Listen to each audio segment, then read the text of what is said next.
مذہبی خاتونیں پردہ کرتی ہیں، پورا حجاب کرتی ہیں، حجاب لیتی ہیں، یعنی ایک دیندار خاتون ہے۔ اچھا ناظرین، دو واقعات اور بڑے انوکھے ہوئے ہیں جو اس سے پہلے میں نے کبھی کسی دنیا کے کسی ملک کے حوالے سے نہیں سنے۔ ایک تو یہ ہے کہ پچھلے دنوں چند دن پہلے ایران کا مقابلہ تھا فٹ بال کا، یہ جو فٹ بال کا ایونٹ چل رہا ہے عالمی، امریکہ کے ساتھ، تو اس میں امریکہ نے ایرانی ٹیم کو شکست دے دی۔ اچھا یہ تو خیر چلیے کوئی بڑی بات نہیں، ٹیمیں ایک دوسرے کو ہراتی رہتی ہیں، لیکن ہوا کیا، ایران کے اندر تبریز سے لے کر زاہدان تک اور قم سے لے کر بندر عباس تک تمام شہروں میں قومی جشن منایا گیا۔ آپ تصور کر سکتے ہیں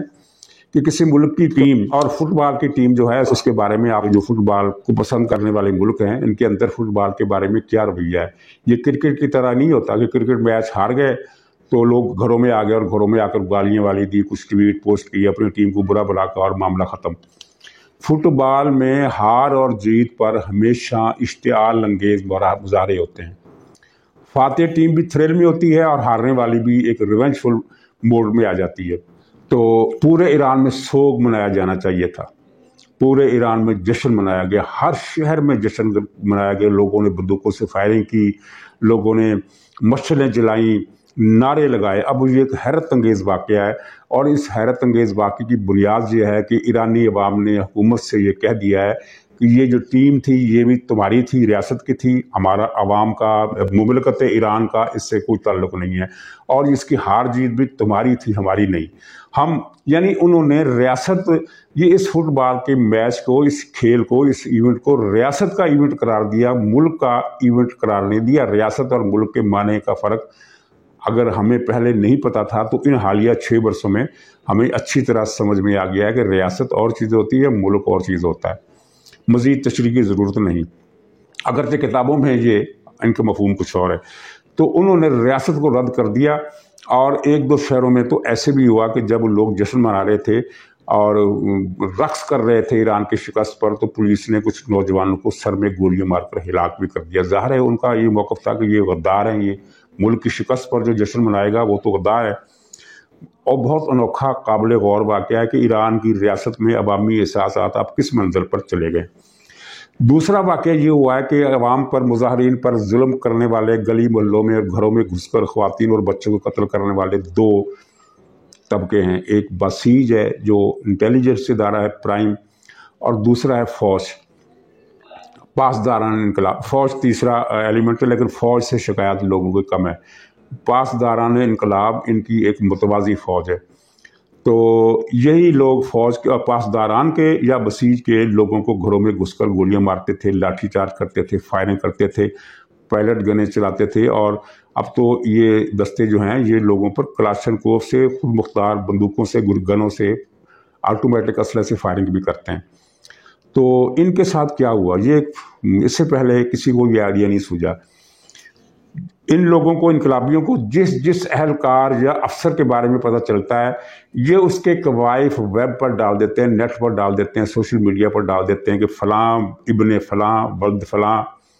محلہ فلاں، گلی نمبر فلاں، مکان نمبر فلاں، آفس نمبر فلاں، دکان نمبر فلاں، یہ اس جگہ پر موجود ملے گا آپ کو ان اوقات میں، جس کا ہاتھ چلتا ہو جا کر اسے قتل کر دے۔ اب اس کے بعد سے وہاں فضا کیا بنی ہے، بسیج کا اور پاسداران کا ہر آدمی ڈر گیا ہے۔ ٹھیک ہے، جلوس میں یا اپنے آفس میں وہ ناقابل تسخیر ہوتے ہیں، لیکن جب کسی کو پتہ چل جائے کہ فلاں ایس پی کا گھر فلاں جگہ پر ہے، اور کوئی سر پھرا، کوئی بم لے کر وہاں پہنچ جائے یا چھرا لے کر وہاں پہنچ جائے، تو کیا ہو سکتا ہے؟ ایک نفسیاتی خوف اب ان افسروں میں پیدا ہو گیا ہے۔ نتیجے کے طور پر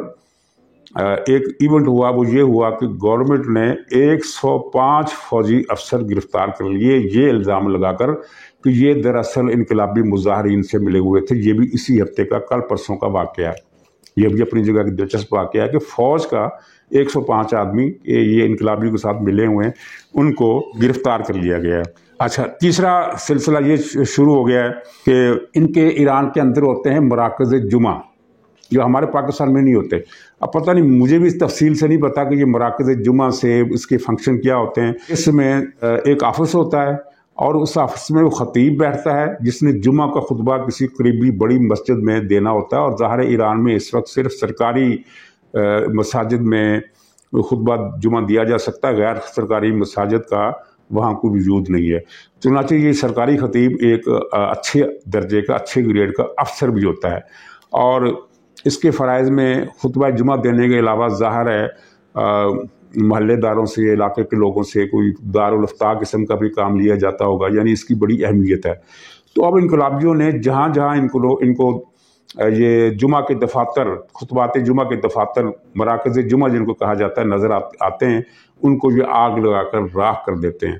اچھا، اب اس میں تو ظاہر ہے یہ ایک بڑا غلط طرز عمل ہے، کیونکہ جب جو خطبہ جمعہ کا جو مرکز ہوگا تو اس میں ظاہر ہے قرآن پاک کے نسخے بھی ہوں گے، تفسیر کے نسخے بھی ہوں گے، اور مقدس اسلامی دینی مذہبی مسلکی کتابوں کے ڈھیر بھی ہوں گے، تو گویا کہ یہ ایک قسم کی بے حرمتی کے ضمن میں آ جاتا ہے۔ لیکن سوال جہاں پھر وہی پیدا ہوتا ہے کہ عوام کو اس حد تک، انتہائی حد کو عبور کرنے تک لایا کون؟ اور یہ میں آپ کو پہلے بھی بتا چکا ہوں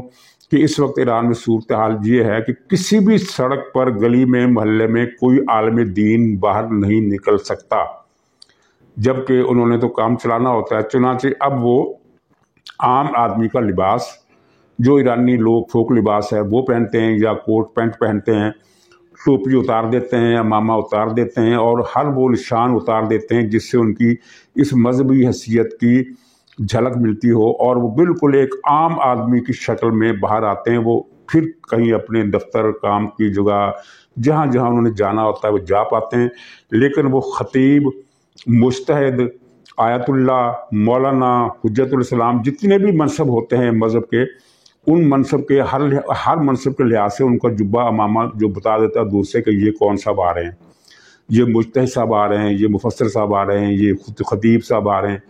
وہ سارے لباس اب ایران میں ایسا کسی شہر میں، کسی جگہ پر ہمیں کوئی عالم دین چلتا ہوا نظر نہیں آتا۔ اگرچہ علماء دین ہجوم میں شامل ہوتے ہیں، لیکن وہ علماء کی شکل میں نہیں آتے۔ یہ ایران پر ایک ایسا وقت آیا کہ جو ماضی میں میرے خیال میں کبھی، کیونکہ شاہ ایران جو تھا وہ بھی مذہب کا دشمن نہیں تھا، وہ سیاسی علماء کے ایک گروہ کا دشمن تھا، ڈکٹیٹر تھا، امریکہ کا ایجنٹ تھا، سب کچھ تھا، لیکن اس نے کسی کو محض اس لیے نہیں مارا تھا کہ وہ مولوی ہے۔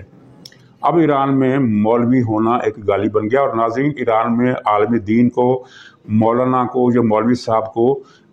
جو خطاب عوامی سطح پر دیا جاتا ہے وہ ہے اخوند کا۔ وہاں کوئی اخوند اب بازاروں میں نظر نہیں آتا۔ تو ایران کے معاملے میں اور بھی کئی واقعات ہوئے ہیں، تو لیکن بہرحال وہ لمبا قصہ ہو جائے گا۔ فی الحال یہ ہے کہ انہوں نے ایک تازہ لسٹ جاری کی ہے کہ موجودہ حکومت جب سے برسر اقتدار آئی، یعنی 40 برس ہو گئے تقریباً یا اس سے زیادہ، ان برسوں میں وہ اپوزیشن کے 1,20,000 ورکرز کو قتل کر چکی ہے، جن میں اکثریت نوجوانوں کی تھی۔ یہ تازہ رپورٹ مریم رجابی صاحبہ نے نشر کی ہے۔ تو ناظرین، انہی اطلاعات پر اکتفا کرتے ہوئے اجازت چاہتا ہوں، انشاءاللہ اگلے پروگرام میں پھر ملاقات ہوگی۔ تب تک کے لیے خدا حافظ۔